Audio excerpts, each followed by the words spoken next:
Juan Ros vivió siempre dentro de la poesía, no por su innegable apego a ella desde pequeño, sino también porque era su estilo de vida.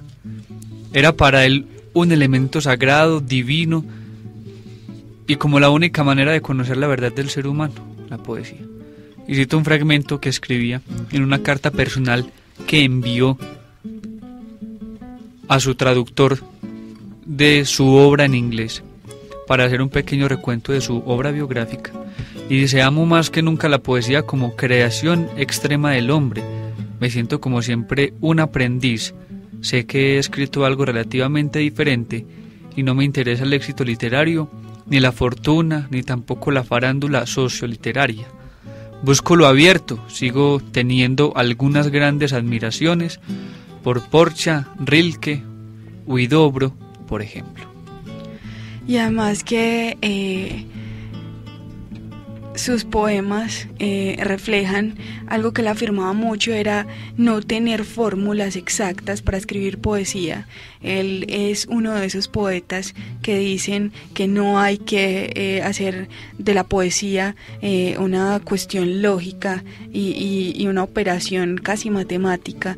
Nunca es exacta. Incluso dice que un poema nunca está terminado, que lo que hace un poeta es abandonar un poema, pero que por más que lo corrija y lo corrija nunca va a estar terminado. Y uno puede ver eso en la poesía de Roberto Juan Ros, una cuestión que cuando uno lee esos versos parece como si siguieran en la cabeza de uno y estuvieran dando vueltas y vueltas y vueltas, porque si no está terminado para el escritor, tampoco está terminado para el lector. En la introducción de Casi Razón, haría referencia más o menos a lo que tú mencionabas, Carol, diciendo lo siguiente: poco menos que razón, deslizamiento de algo que no quiere alcanzar la razón para no quedar anclado en su acotada zona. La pretensión de querer tener razón desvía el pensamiento y lo convierte en rígida estatuaria mental. Contenerse en algo menos que razón quizá permita, en cambio, atisbar otros territorios más libres de la creación humana, como la poesía o ciertos inesperados paisajes de la imaginación. Un poco menos que razón puede llevarnos a algo más que razón.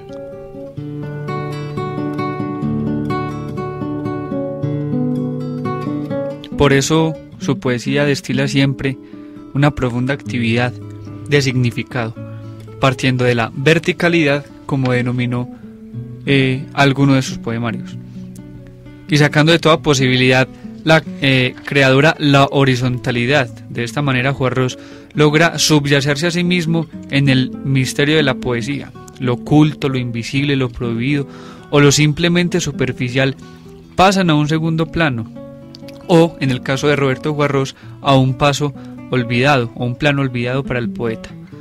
No habla del fondo, sino del fondo del estanque, que está en el fondo del fondo primero.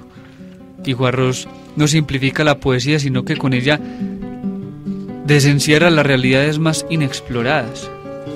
Dice un fragmento de sus poemas: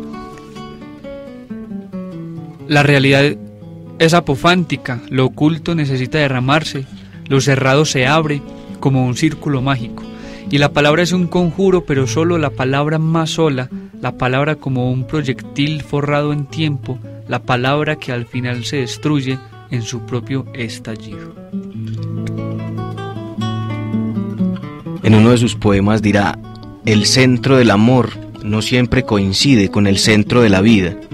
Ambos centros se buscan entonces como dos animales atribulados, pero casi nunca se encuentran, porque la clave de la coincidencia es otra: nacer juntos como debieran nacer y morir todos los amantes.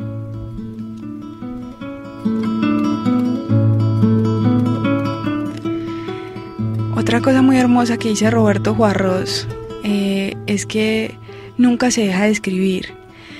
Yo en este momento me pongo a pensar si lo tuviéramos aquí sentado, como hemos tenido a Jairo Carrasquilla, a Pedro Arturo Estrada, y le preguntáramos una de nuestras preguntas más usuales acerca de la frecuencia en que escribe o qué disciplinas, adquiere para escribir y para hacer poesía, encontraríamos en él una respuesta hermosa, y es, él dice que siempre se escribe, que aunque no esté poniendo tinta sobre un papel, siempre está escribiendo porque las palabras siempre están en su cabeza, y que eso que uno piensa que es pues producto del azar, y palabras que se juntan en la cabeza de uno y que uno cree que es solamente por coincidencia, es que la poesía no está haciendo cosas y que eso después se va a plasmar. Y hay otra serie de preguntas que le hacen a Roberto Juarros en entrevistas pasadas antes de su muerte, que lo dejan a uno perplejo, y que le dicen a uno que no solamente la poesía de Roberto Juarros lo hacía el poeta, sino también su forma de percibir un montón de cosas, y además todo lo que tiene que ver con la época que le tocó vivir a él en la Argentina, en un momento de dictaduras y en un momento de desapariciones, y él nunca habla de eso. Él dice que la poesía es más bien como una antihistoria. Cuando a él le preguntan sobre cómo vincula la poesía con los hechos sociales y políticos de su país, dice que la poesía siempre va a ir en contracorriente, y va a ser esa forma en que el poeta empiece a despertar un montón de gente y deje de callar. Y en la poesía de Roberto Juarros uno encuentra, como les decía ahorita, una gran compañía para el silencio, y es precisamente eso, dejar de callar. A veces me parece que estamos en el centro de la fiesta. Sin embargo, en el centro de la fiesta no hay nadie. En el centro de la fiesta está el vacío, pero en el centro del vacío hay otra fiesta.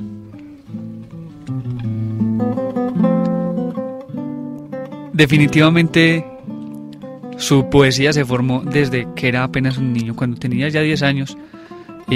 Su padre, que era jefe de una estación de ferrocarril en Argentina, entonces él vivió ahí durante varios años, y entonces él dice que empezó a conocer ese espíritu aventurero, empezó a adquirir ese espíritu aventurero, por lo cual se enamoró entonces de los ferrocarriles, de los puertos, de los lagos, de las calles, en una de las ciudades donde mucho tiempo vivió Borges y sobre la cual también escribió mucho, y la bulla de los parques y el misterio de los parques. Luego, cuando fue exiliado durante algunos años en Francia, empezó a recorrer toda Europa, y él define esta etapa de su vida como un tiempo definitivamente importante para su obra, en la cual conoció mucho, en la cual se casó, en la cual se separó. Y algunas referencias tengo aquí a mi mano, porque varios poetas también escribieron sobre o para Roberto Juarros. Entre ellos está Isabel Guevara, está Ángel Ros, Daniel González Dueñas, está Franklin Fernández, Bruno Di Benedetto, entre otros. Además que él decía que cuando le preguntaban sobre sus inicios en la poesía, uno se podría esperar que dijera, no, yo empecé a escribir poesía cuando empecé a leer este autor, y esas respuestas que uno se encuentra mucho en los poetas. Él dice todo lo contrario. Él dice, yo siento como si la poesía en mí hubiera estado siempre, desde siempre. Entonces no dice una fecha exacta, un momento exacto de su vida en que empieza su construcción poética, precisamente por lo que hablábamos ahorita, y era lo que él decía, que la construcción poética no solamente está cuando uno se pone a escribir en un papel, sino cuando está pensando, cuando está caminando y cuando está haciendo un montón de cosas que no hacen parte más que del diario vivir y de la cotidianidad. El amor empieza cuando se rompen los dedos y se dan vuelta las solapas del traje, cuando ya no hace falta pero tampoco sobra la vejez de mirarse, cuando la torre de los recuerdos baja o alta se agacha hasta la sangre. El amor empieza cuando Dios termina y cuando el hombre cae, mientras las cosas demasiado eternas comienzan a gastarse y los signos, las bocas y los signos se muerden mutuamente en cualquier parte. Bueno, es un corto recorrido apenas por la obra de Roberto Juarros. Lógicamente siempre queda haciendo falta mucho más tiempo para recorrer su obra por completo. Pero bueno, nos despedimos de nuestros oyentes, agradeciéndoles por sintonizarnos todos los jueves a las 2:30 de la tarde aquí en la emisora cultural Universidad de Antioquia. Los invitamos también y les informamos porque la próxima semana, el jueves, estaremos en Envigado, ofreciendo un recital con los compañeros de la Corporación Sísifo, con los cuales también estamos realizando otra serie de proyectos de poesía interuniversitaria. Así está después la obra de Roberto Juarros. Me despido de nuestros oyentes y también de quienes me acompañan en cabina. Muy buenas tardes para todos nuestros oyentes y muchas gracias por acompañarnos hoy. Como les decía al principio del programa, espero que este sea un abrebocas para que ustedes se acerquen a la obra poética de Roberto Juarros, que es muy interesante.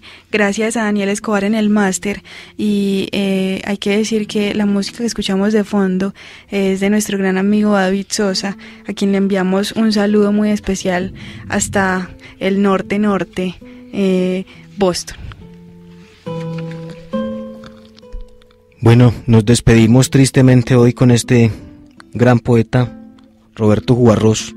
Sin embargo, ahí nos queda para futuros episodios. Estoy contigo, pero por encima de tu hombro me dice adiós tu mano que se aleja. Entonces yo contengo mi mano para que no nos traicione ella también. E insisto, estoy contigo. Los innegables títulos del adiós abandonan entonces provisoriamente sus derechos, y nuestras manos se aquietan en las equidistancias de estar juntos.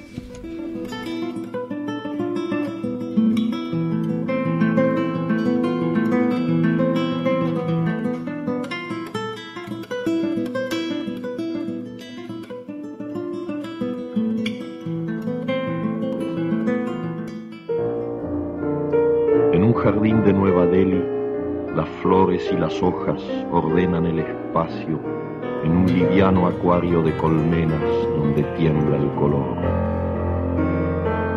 Hasta aquí, Sopa de Letras, un espacio para alimentar el alma, porque la poesía es una cuestión del corazón que la razón no entiende.